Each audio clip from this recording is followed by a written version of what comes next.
Welcome to the fifth class of the Eightfold Path to Inner Strength. And we're going to start with a review of the things that we've gone through so far. So we'll begin with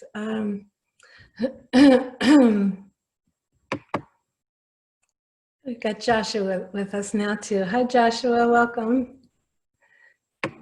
Hello. Hi. So we're going to just begin with a review of the material we're working with. So this Eightfold Path, it's actually part of what's called the Four Noble Truths. And anyone want to take us through this, Michelle or Joshua, or should I do it? I'll take a stab at it, not Okay, looking at any of my notes or anything. Great. Well, it's so up basically on the screen the Four too. Noble Truths. Yeah, it's up on the screen too if you need it. But go Again? ahead. It's on the screen on the PowerPoint. Oh, okay. But yeah, go ahead. Basically, the Four Noble Truths are that the knowledge that all life is suffering or involves suffering, and that there's a cause to the suffering, and basically understanding what creates the suffering in our, as William described it so eloquently last time, in our samsaric activities, we can either increase our suffering or decrease our suffering and pain, you know, depending on our karma and our actions. And then there's a way out of the suffering, and that's basically the Eightfold Path. All right, very good. Thank you. Any questions, Joshua, or comments? Okay, we'll just move along then. So this is just a list of the 8, and they're grouped into categories. The first is prajna, or wisdom, and that encompasses the first 2 of the Eightfold Path, the right view, which is an understanding of the nature of reality, kind of understanding how the ego appears to be real, but really isn't. It doesn't have any substance to it. The second is right resolve, or aspiration. So the or intention. So it's the aspiration to act with correct intention and doing no harm. Also from the point of view of understanding what the nature of reality is. Then we get into the, so these are more the mental ones, the mental attitudes we need. And then we get into the the ethical behavior that is part of this path. And so we've got 3 items in that. One is right speech. So, avoiding lying, harsh speech, things like that, backbiting, gossiping, idle speech. And then next is a right action. So that's, if you're familiar with the 5 Buddhist precepts, that's what this encompasses. So not stealing, not killing, not engaging in sexual misconduct, also not lying, and then also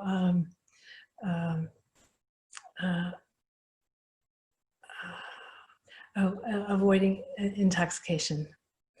And then the 5th is right livelihood, and that's finding an ethical way to make a living. And we're going to go into that in more detail tonight, because this is the one we're focusing on in this class. Hi, William. Welcome. Nice to have you. We're just doing a little review here of the Eightfold Path. So then the last 3 have to do with mental discipline, or samadhi. So these are the right mental attitudes we need to cultivate. So the first of these three is right effort. So that's acting with skillful thoughts, words, and deeds. The next is right mindfulness. So that's being mindful of one's body, feelings, and thoughts, body, speech, and mind. And the last is right concentration. So that's practicing skillful meditation. So that's just a brief overview. And then we can go through and just do a quick review in a little more detail of the ones we've gone over so far. So we've got right view as the first one. William, you want to take a stab at explaining that to us? You've done such a beautiful job with it in previous classes. Yeah. Right view has to do with how we see ourselves, how we see our situation in this world. It involves understanding the truth of suffering and understanding the karmic relationship between action, cause, and effect. It involves understanding the role that ignorance, craving, and aversion, sometimes called the three poisons, play in causing and increasing our suffering. And it involves understanding the role that positive thoughts and actions under the influence of love and compassion play in reducing the suffering of self and others. And that's kind of the relative world story. And on a more sublime level, it involves understanding that our concept of ourself, what we call ourself, is actually not quite as permanent and independent as we think it is, but that actually what we call ourself exists in interdependence with all other beings and all other things. Great, beautiful as always. Thank you. Okay, so then let's go on to the next one. Anyone want to take a stab at this one, going over right resolve for us?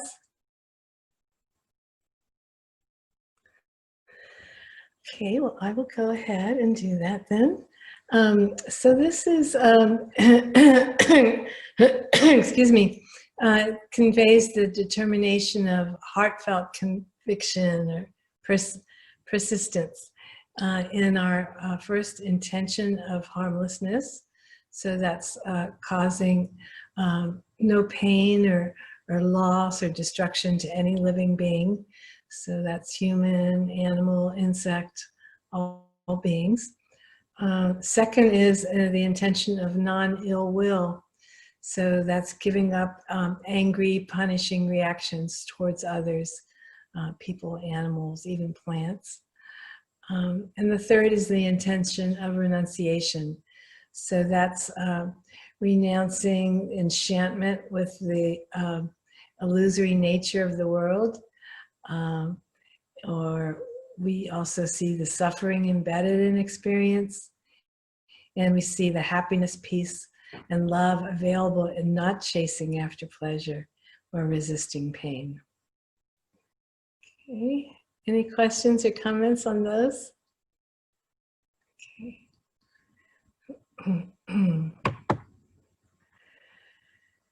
How about right speech? Would someone like to talk about right speech? Okay, well, I can do that. So the Buddha's asking, what is right speech? And that the answer is refraining from lying, divisive speech, harsh speech, and meaningless speech. So lying, of course, you know, it's to avoid that, we just want to always tell the truth. Even if maybe it's not the most socially acceptable way to be behaving, but still we want to try to avoid speaking untruths, even if that might hurt somebody's feelings, we can still try to do it in a way that is least offensive to somebody. And then the second one is avoiding divisive speech.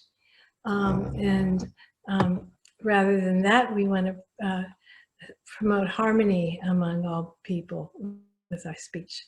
So, instead of backbiting and gossiping about someone behind their back, we want to, talk pleasantly about someone. If we don't, what is it? If you don't have anything nice to say about someone, just don't say anything at all.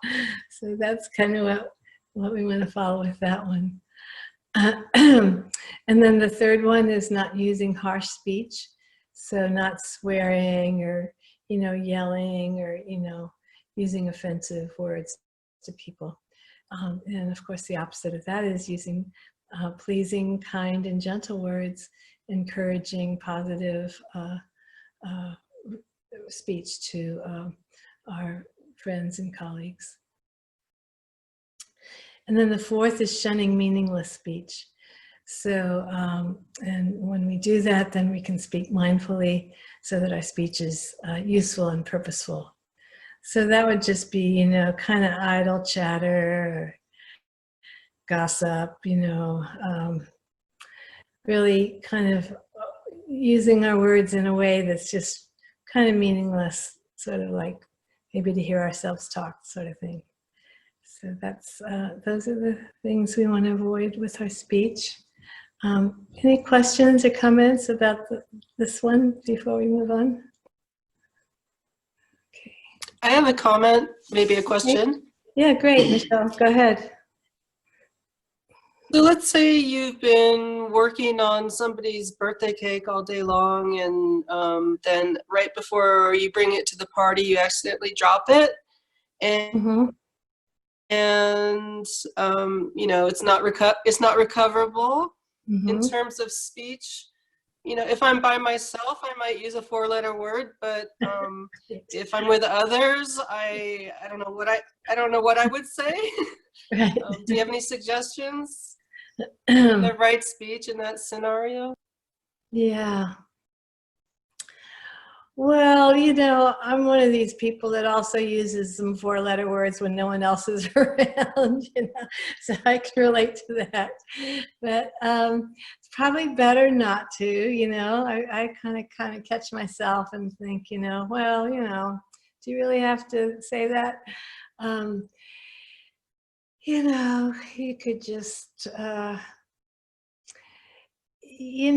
if you're more honest, you might just do something like, gosh, I'm so mad, I feel so stupid that I dropped this, and gosh, what a shame, I'm so upset that I worked all day and I don't have this offering that I was going to have. So maybe that actually might be more cathartic and more helpful than using some 4-letter words.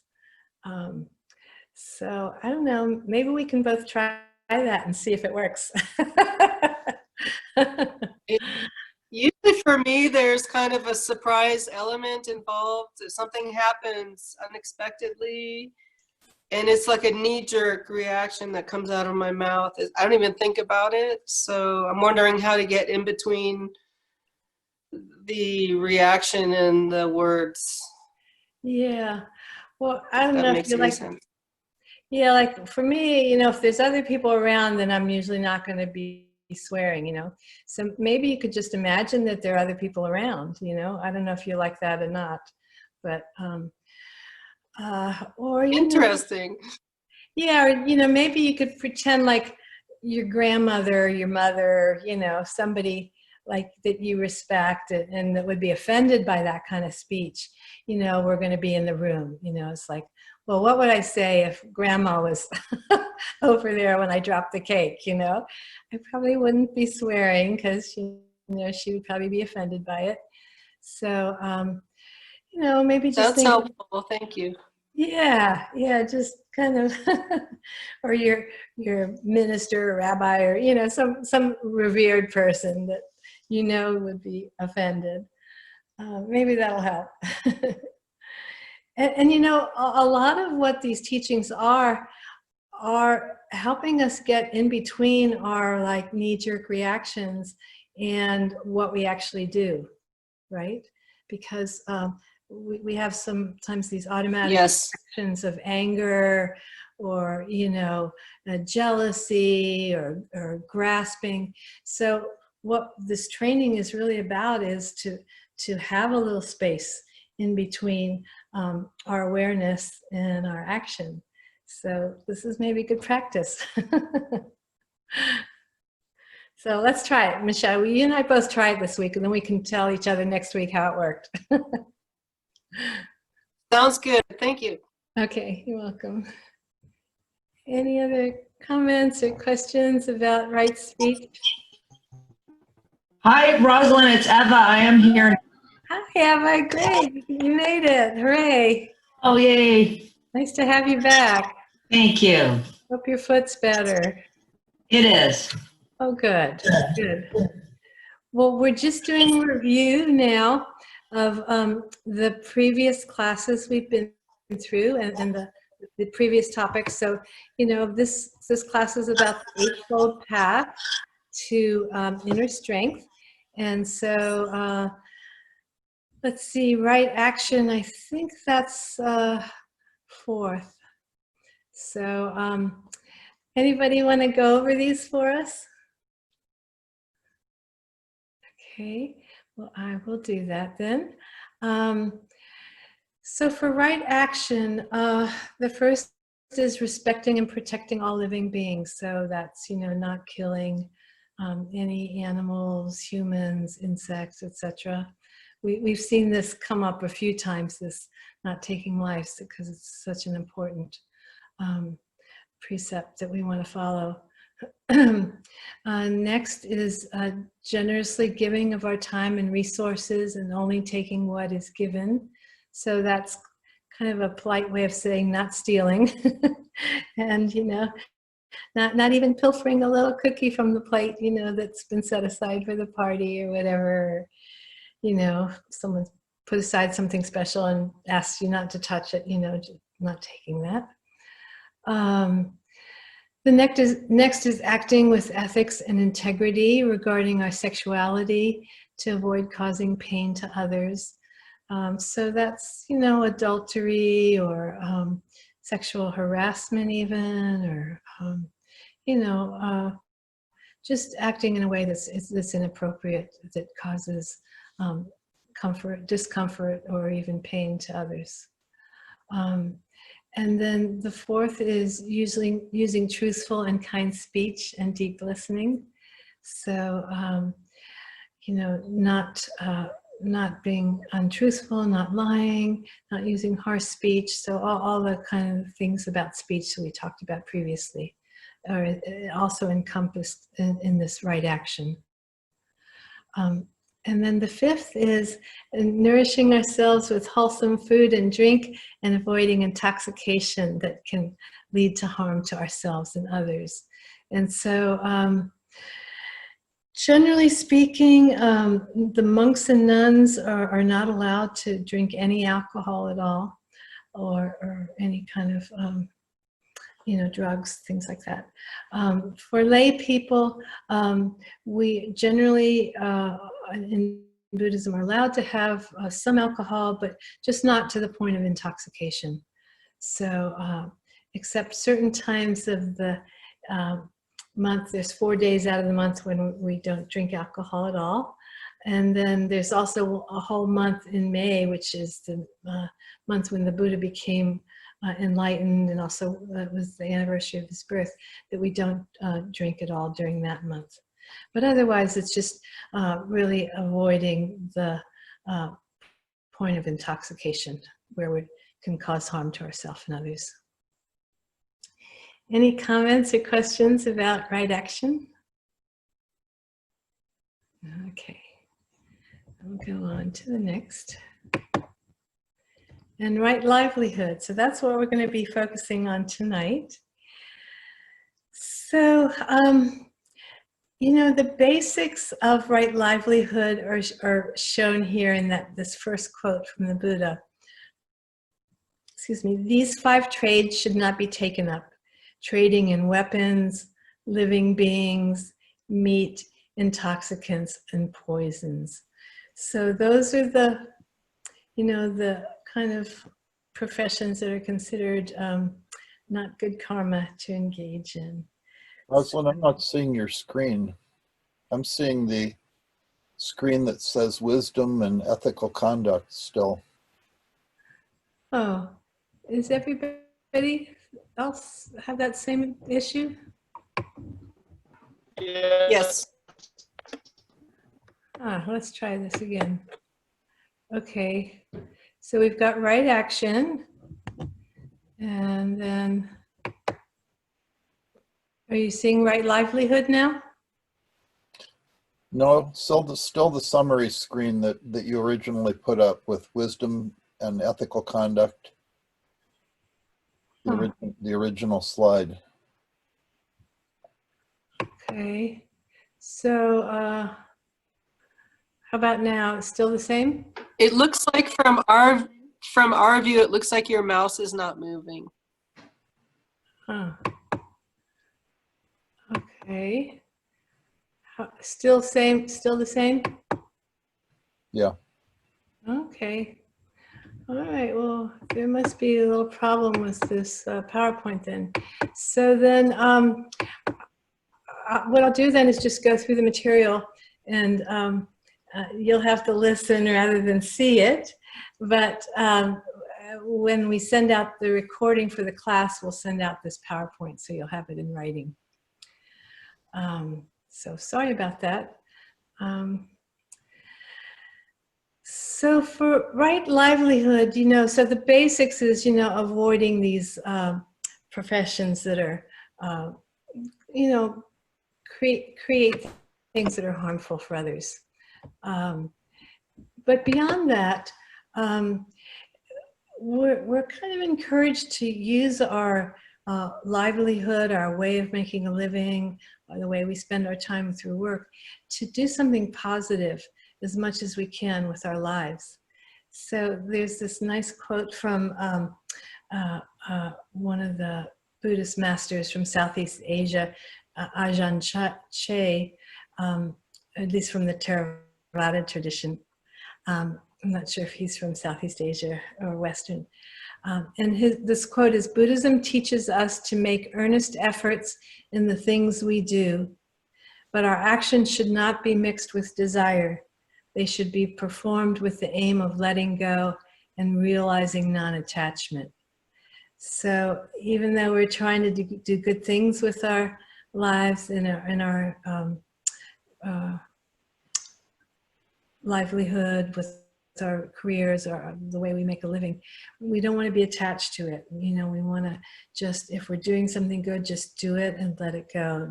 Not like, oh, I just did such a great job with my coworkers, and oh, they must be so happy to have me working with them, that sort of thing. We want to kind of be able to let go of the ego attachment to any of the good work that we do with others.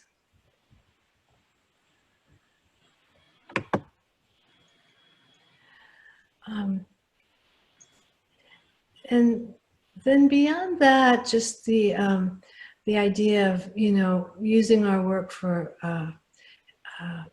positive interactions in the world.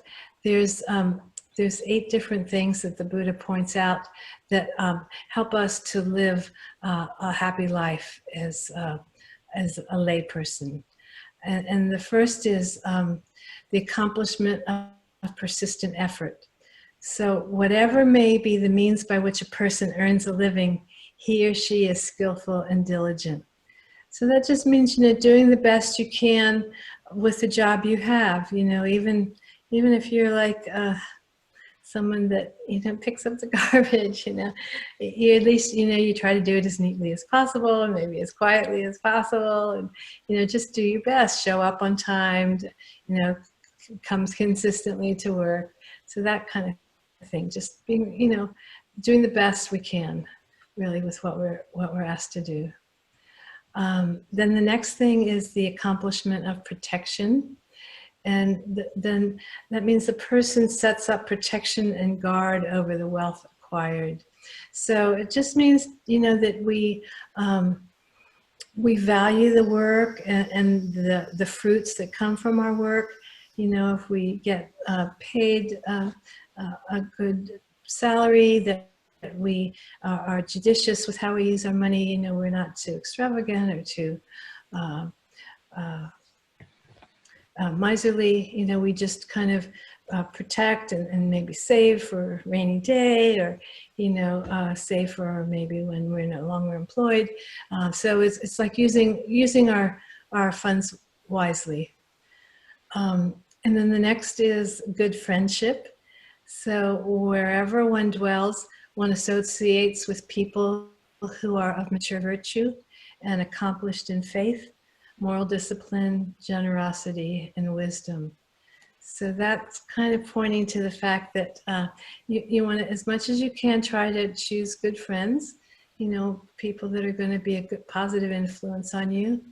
If you know people that drink a lot and party and, maybe gossip, swear a lot, all these kind of negative behaviors, that maybe you stay away from those folks and, try to find people that are a little more wholesome and kind of positive in their behaviors.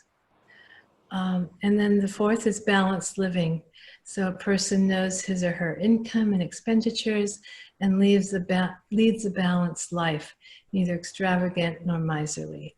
So, just keeping that balance between, being too much kind of fascinated with the worldly pleasures, or, rejecting them, just keeping a nice balance between extremes.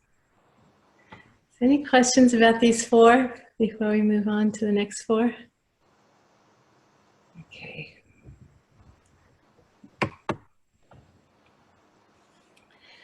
So then there's four other things that the Buddha says helps lead to happiness for men or women in the lay society. And the first is accomplishment in faith. So the person places faith in the ability to become enlightened, and in the example that the Buddha showed us in that regard. The second is accomplishment in moral discipline. So the person keeps the 5 basic precepts. Anyone remember what the 5 basic precepts are? You want to share those with us? Okay, well, we've gone over them a few times in different classes and in different aspects of these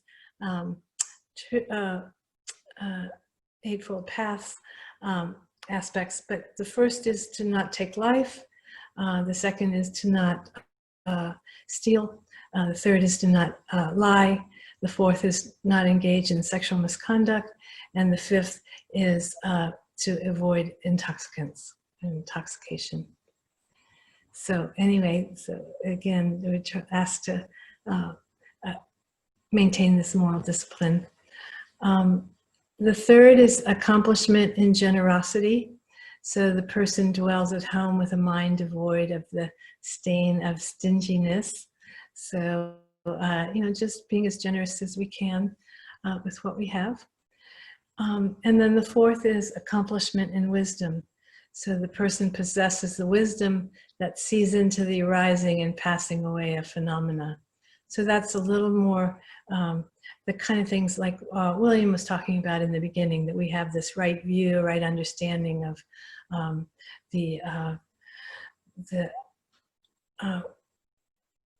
the nature of the ego, how there's no real solid entity to it, and that there's a real kind of interaction between ourselves and our world and all the beings in the world, and understanding that that's really the nature of reality. So any questions about these four before we move on? Or comments?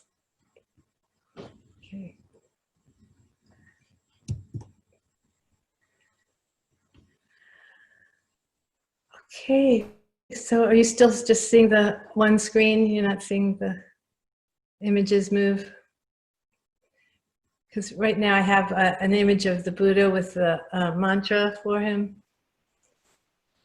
Yeah, we're not seeing that. I wish we were seeing that. Yeah, okay, sorry. So I'll have to see what happened. There must have been some problem with the transmission of this PowerPoint. Okay, well, now we're at the point in the class where we're going to do a little Kumne. So that's Tibetan style yoga, and it helps us to relax and be able to meditate more easily. So we can go ahead and stand. Turn the screen around so you can see me a little better.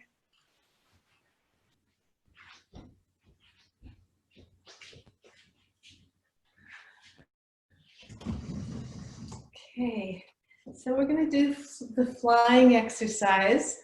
And some of you have been with me for the other classes. We've done this one quite a bit, but I think it's a really nice one. It's one of my favorites.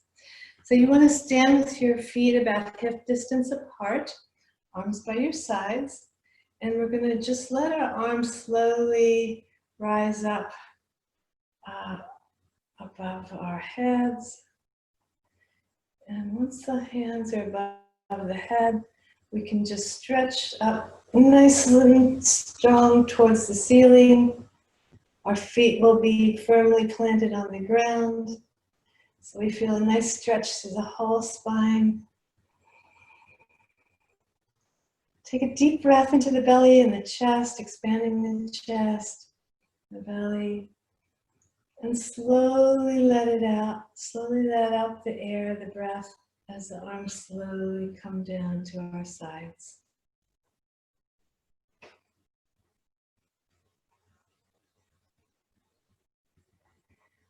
We're going to do this to each of the 5 directions. So we'll start with facing east. I'm going to keep facing forward so you can hear me a little better. When we let our arms come up as we're facing the east, that's where the sun rises in the morning, so it's nice, fresh, bright energy. And there's colors and emotions associated with each of the directions also. So in the east, we have the color white and the element water. And the emotion is anger, and transformed it becomes loving kindness. A nice deep breath before letting the arms come down and the breath come out.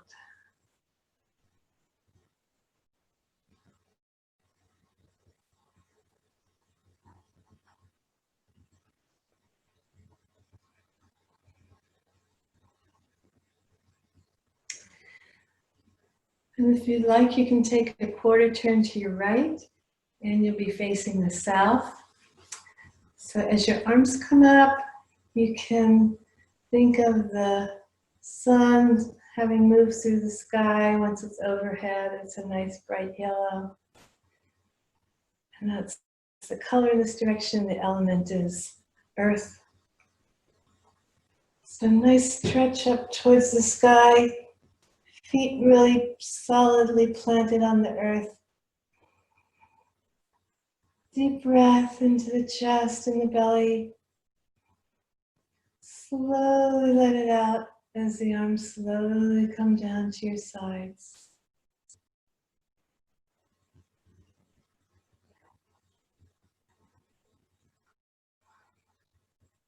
And the emotion in this direction is pride, and transformed becomes equanimity.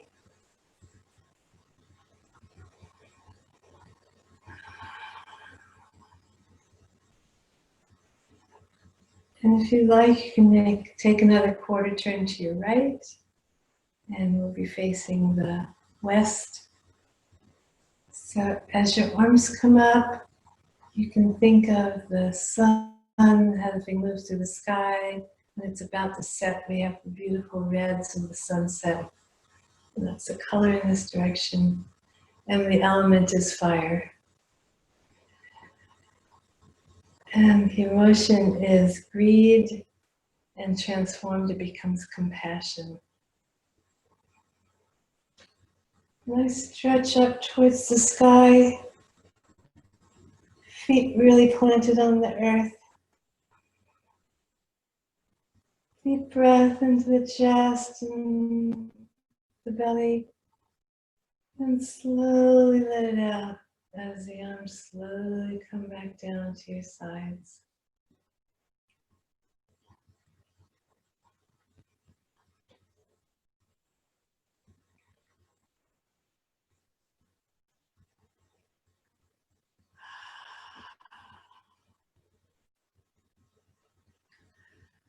And then let's take one more quarter turn to our right, and we'll be facing the north. So as your arms come up, you can think of the color green and the element air, and the emotion is jealousy or envy, and transformed it becomes all-accomplishing wisdom, so great kindness and caring for all beings. Stretching up to the sky, nice deep breath, and slowly let it out as the arms slowly come back down to your sides.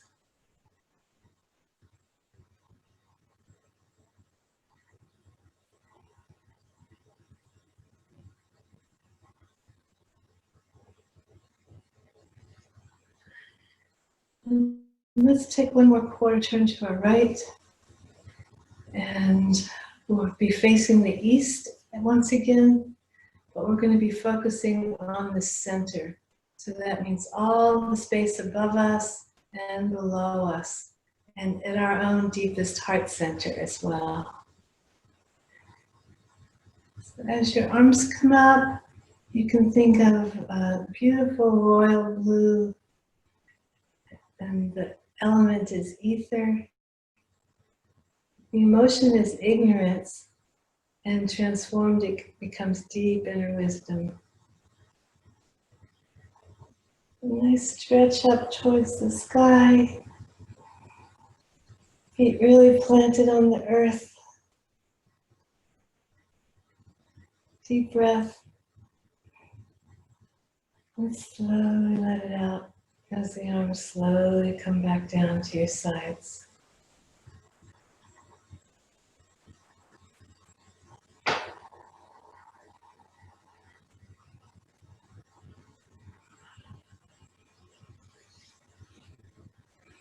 If you want, you can just shake out a little bit. Shake your shoulders, shake your arms, shake your hands, shake your feet, shake your legs, shake your hips. Just let any tension from the day just shake out, relax, let go of it. And just feel the kind of joyfulness of a relaxed body and breath and mind.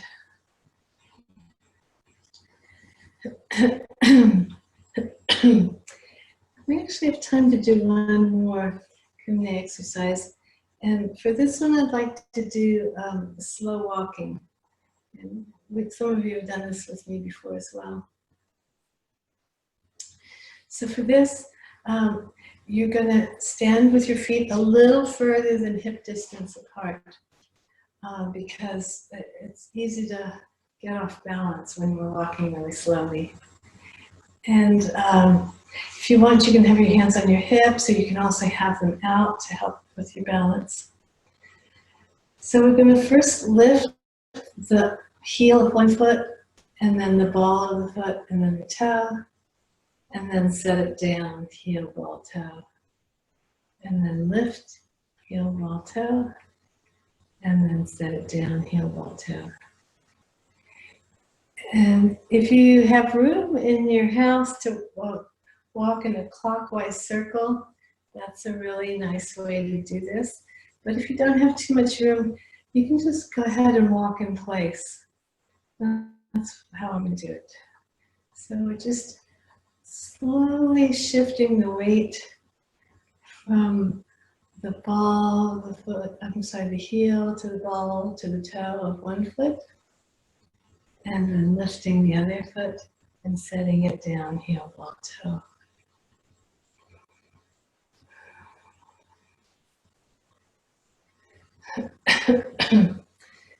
And while we do this, we're going to be focusing on our senses.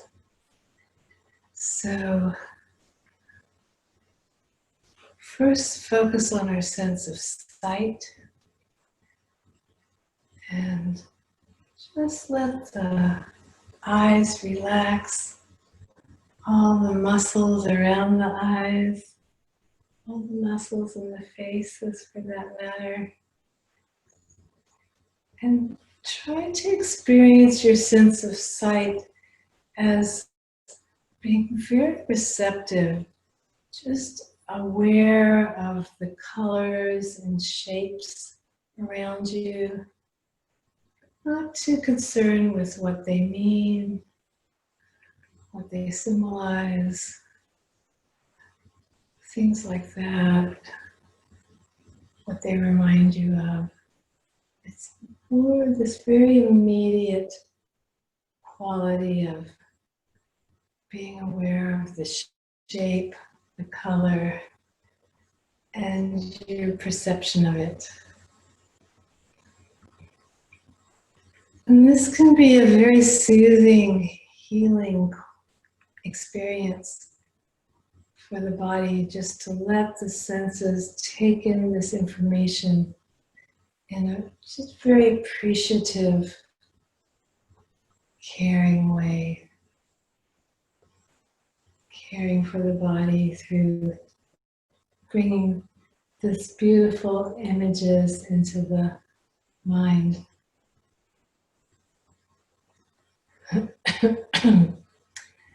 And we can do the same with our sense of hearing as well.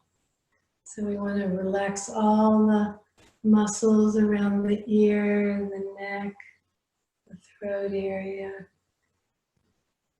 And just let any sounds that happen to be coming our way, them just come into our awareness. And again, in a very appreciative way. And it's so wonderful we have this sense of hearing. We can hear our loved ones' voices. We can hear the song of the birds and other beautiful music, things like that, that just really can soothe us. So we can be just very appreciative and thankful that we have this sense of hearing. Of course, not all human beings have this, so we're very fortunate when we do.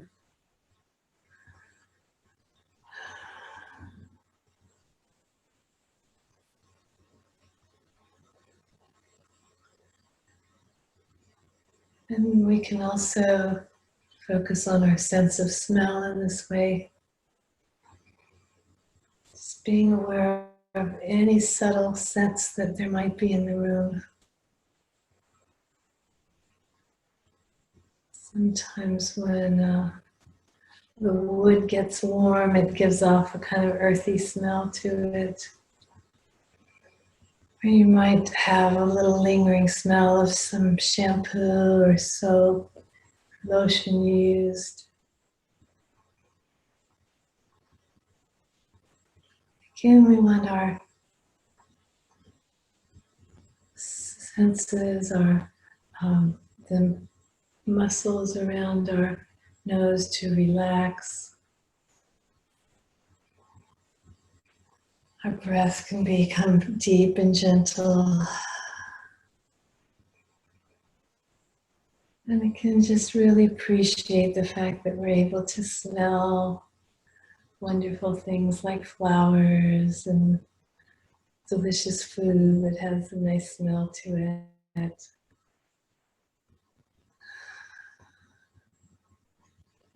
just the fresh air being outside when it's not too smoky has kind of a nice fresh smell to it.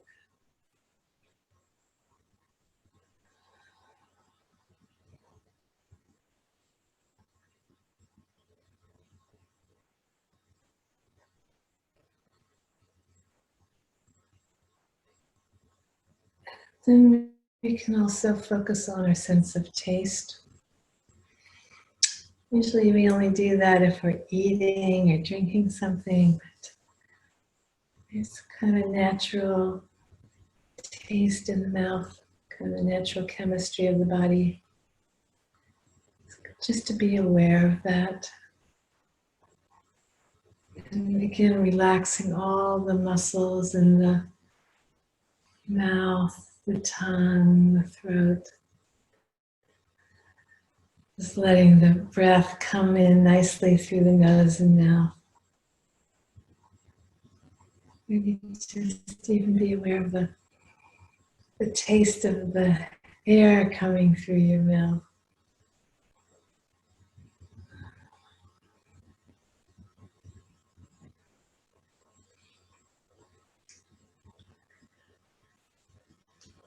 And then finally, we can be aware of our sense of touch. And of course, we have that all over our whole body with our skin that has all these nerves and receptors for information.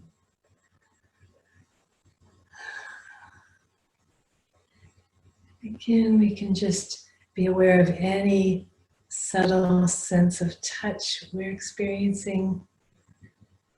So as our feet shift weight from one part of the foot to the next, we can feel a little different sensation in each part of the foot. You might feel your clothing brushing against your skin a little bit as you move.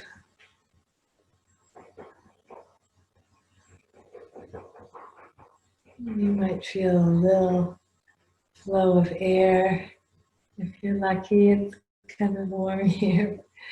Not too much breeze, but if you have, sometimes as you move through the room, there's a little breeze that's created. Again, we want to just really be very appreciative of this fact that we have these wonderful senses of, this wonderful sense of touch that brings so much information to us, warns us if something's hot or dangerous, delights us if it's something soft and pleasant to touch. It's just very fortunate to have this wonderful sense of touch to bring us so much information, inspiration.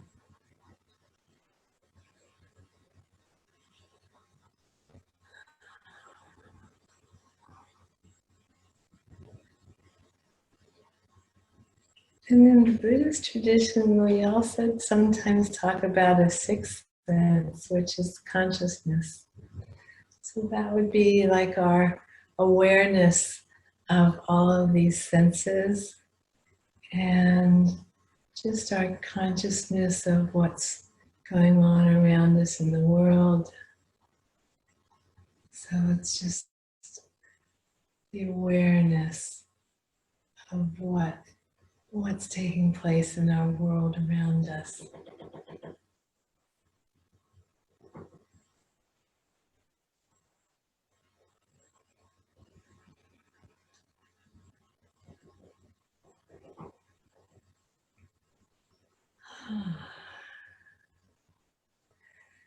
Okay, well, when you're ready, you can go ahead and sit back down on your cushion. We're going to do some chanting and meditation.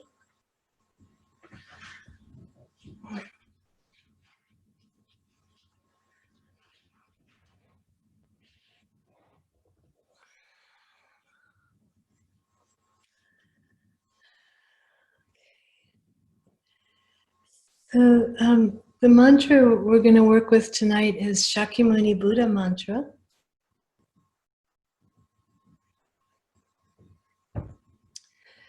And this is, I believe we've done this once before in this class. And I think this is a really nice, soothing mantra from my perspective. And we usually chant this on the full moon. And tomorrow is the full moon in the Tibetan calendar. So we'll be chanting this as part of our full moon ceremony. So I thought it'd be a nice one to work with tonight. And the mantra is Muni Muni, which means sage. Muni means like sage, like a wise one. And then Mahamuni means great sage. And then Shakyamuni means, Shakya means lion. And that was the clan that the Buddha came from. So it's the sage of the Shakya clan. And then Ye Svaha, which is like so be it. So Om Muni Muni Mahamuni Shakyamuni Ye Svaha. Sometimes that's pronounced Soha, but either way, Soha or Svaha is okay. So I'll go ahead and chant it once, and then please join me. Om Muni Muni Maha Muni Shakya Muni Yeso Ha. Om Muni Muni Maha Muni Shakya Muni Yesvaha. Om Muni Muni Maha Muni Shakya Muni Yesvaha. Om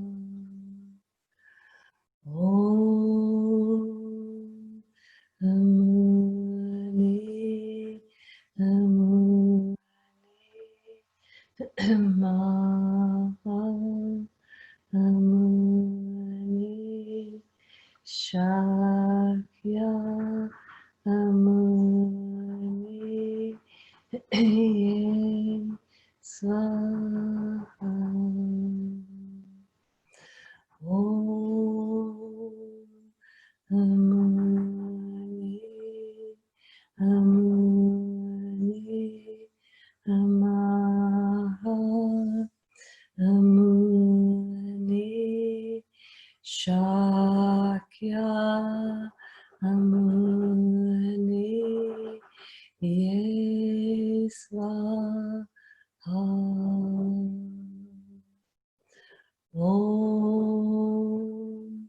Muni Muni Maha Muni Shakya Muni Yesvaha. Om Muni Muni Maha Muni Shakya Muni Yesvaha.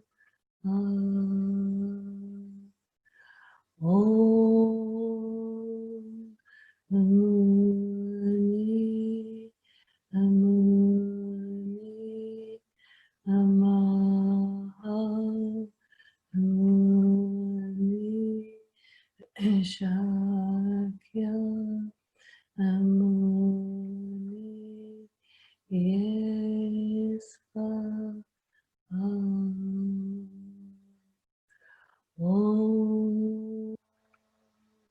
Amuni Amuni Amaha Amuni Shakya Amuni Yesva Om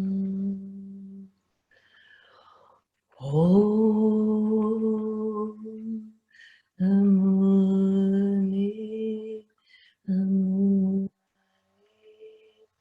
Amaha Amuni Shakya Amuni Yesva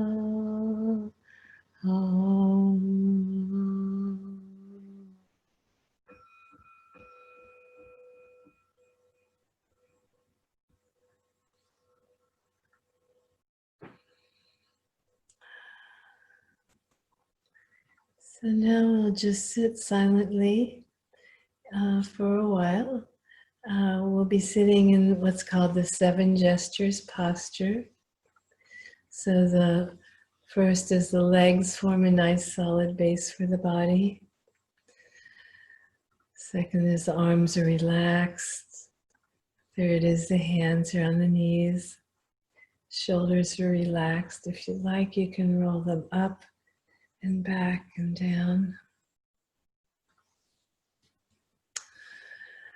And fourth is the chest is up and out a little bit, which helps straighten the spine. Fifth is the neck is straightened a little by tucking the chin in slightly. Sixth is that the eyes are either closed or gazing gently on the ground in front of us, about 3 feet. And the seventh is that the tongue is curled so that the tip is touching the back of the upper teeth. And that little curl helps to breathe evenly through both nose and mouth at the same time. And that's a really nice, relaxed way to breathe. Especially during meditation, it helps us to relax.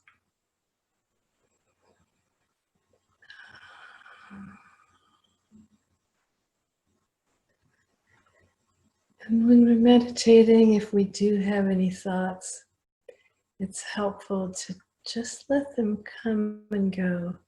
Usually we chase one thought after the next in our day-to-day life, but when we're meditating, it's really helpful to just, if we do have a thought, let it just come and go. Almost like bubbles in a glass of water or a helium-filled balloon, we just let it go. And we can also focus on our breath, just breathing in nice, fresh, clean energy. Breathing out any tension, worries, concerns, illness. Breathing in life, chi, energy. And breathing out any staleness, any tension, any negativity.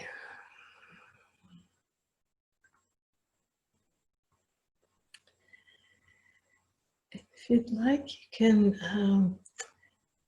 do a visualization that goes with this mantra. Visualizing golden light from the Buddha's body entering your own body through the crown chakra at the top of your head. And the light can fill all of your senses with this beautiful golden nectar-like light. It relaxes the sense of sight, relaxes the ears and the sense of hearing. Relaxes the nose and the sense of smell. Relaxes the mouth and the sense of taste. Relaxing the whole head area. And then flowing into the throat chakra area, relaxing the throat, the breath, the speech, relaxing the neck. And flowing into the shoulders, down into the upper arms, to the elbows, to the forearms, the wrists, finally into the hands, the palms of the hands, relaxing the palms of the hands, and into the fingers.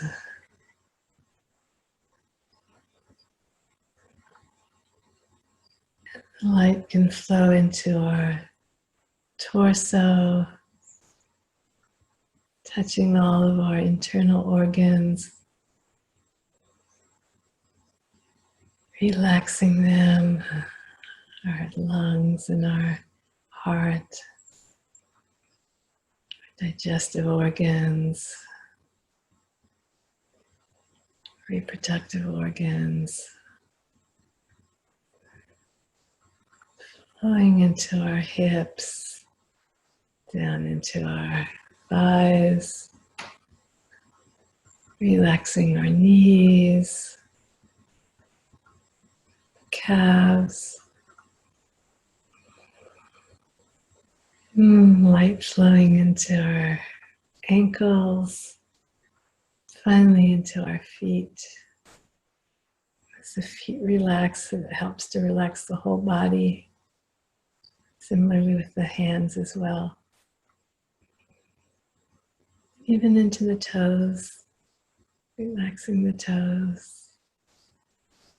So the whole body is now filled with this beautiful golden light.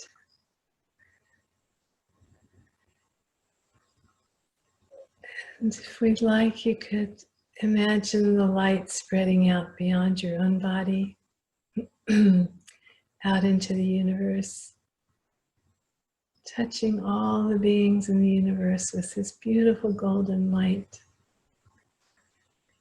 that can, at least for a few moments, heal all of the suffering in the world, all the pain, the hunger, the thirst, the fears. We can just sit quietly enjoying this beautiful golden light from the Buddha that's filling our own body and touching all the beings in the universe as we sit quietly in peace with all of them.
To conclude our practice, we'll be chanting Om Ahum 3 times.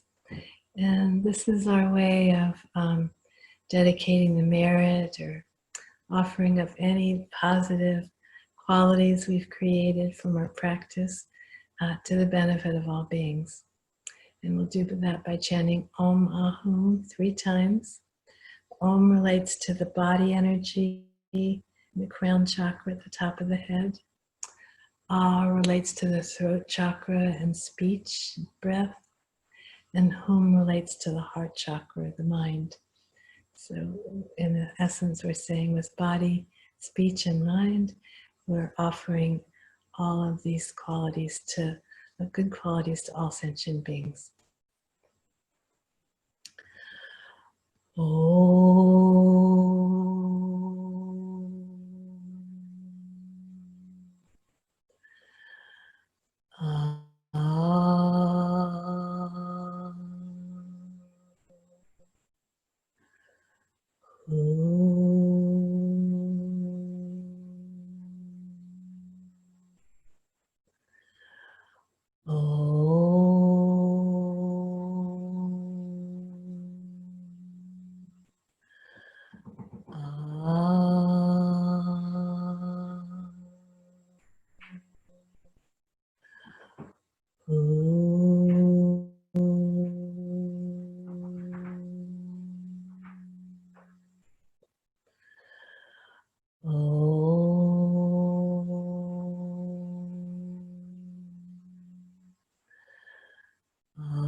Okay, so for practice this week, you can chant this mantra. Especially tomorrow is a good day to do that because it's a full moon. It's a good day to practice, auspicious day. As I mentioned, in the morning I'll be sending out the PowerPoints that will have the mantra on it. There's a couple different variations of this mantra, but they're all fine. If you'd like, you can go on YouTube and hear some nice renditions of the mantras to help give you some other melodies to chant it with. And then also in this class, we're being encouraged to observe either just by watching or writing is even a little stronger way to really make these teachings your own. And so if this week you could focus on the right livelihood. So anything in your work life that you notice that you're able to bring these qualities of wisdom and compassion to bear in your work life, that's really wonderful. And if you note any areas where you think you could improve, that's also good.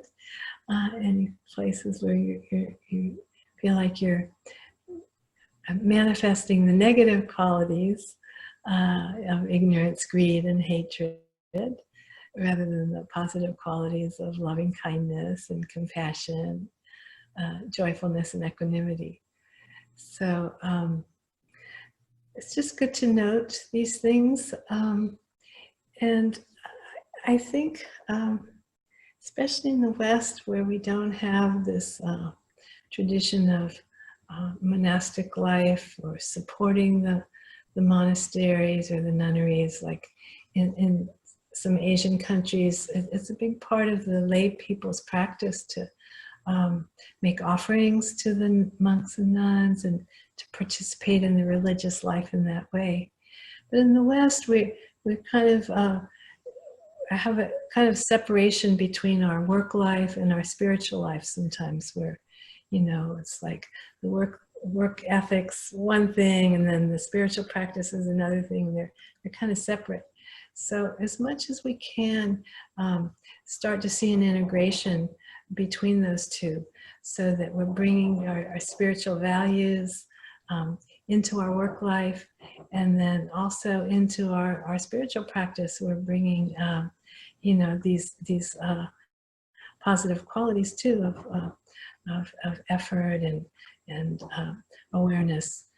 So they actually really feed each other in a very beautiful way, and make for kind of a more mature spiritual experience. So it's good to just kind of note those things.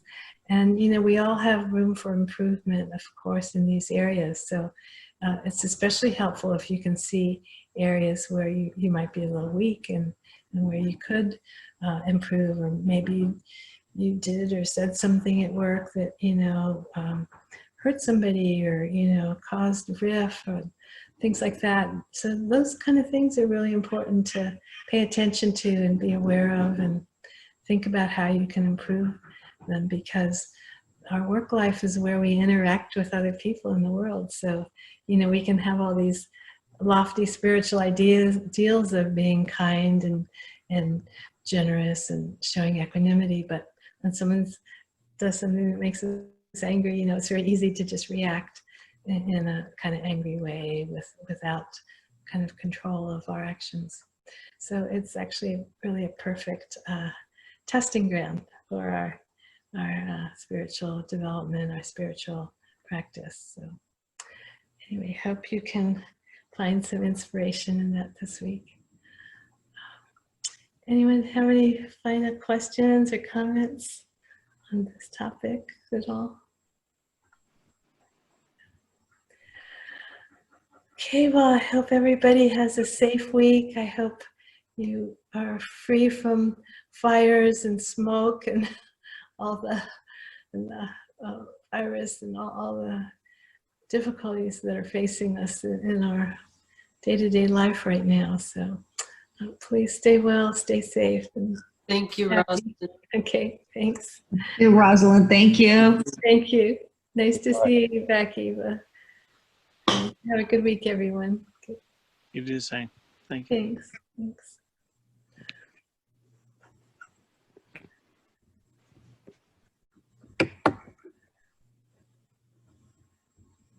Say hi to Gloria. Okay, I just talked to her yesterday.